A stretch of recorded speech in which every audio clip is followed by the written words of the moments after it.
When I attended the pilot training last year, I found it to be quite a unique experience.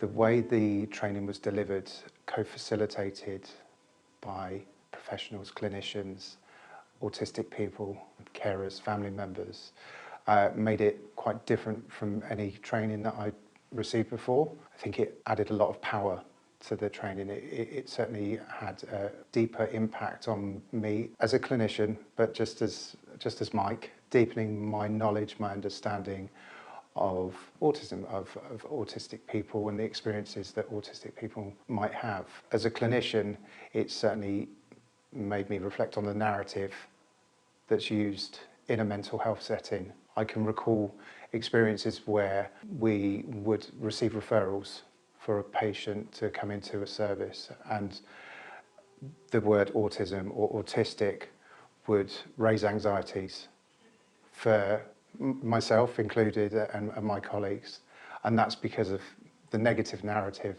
that we've been exposed to around working with people with autism. This training has changed that narrative for me dramatically, encouraged me to let's look at each other as individuals, see beyond that label.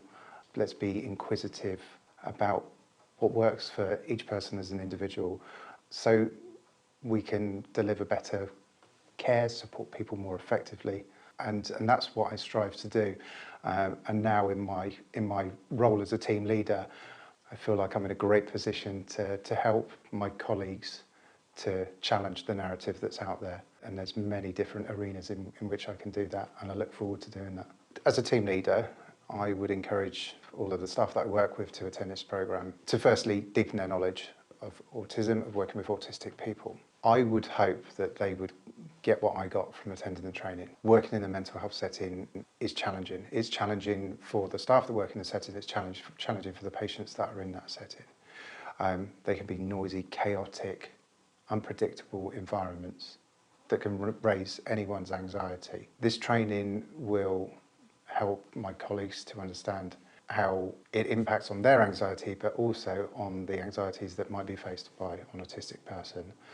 Given the space to reflect, given the space to listen to people that have perhaps been in this kind of environment, to deepen that understanding, that insight of what that experience may be like, I feel that can only increase the empathy that comes from the staff. With that increased empathy comes the potential to speed up recovery process, shorten admission times, shorten or lessen the risk of having to be hands-on with a patient. We don't want that. That's the last thing that we want to do.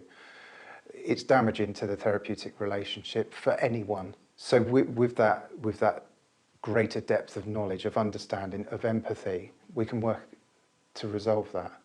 And one thing that I really took away from my training was actually everything that we can do that is more autistic friendly will only benefit everyone, not just autistic people.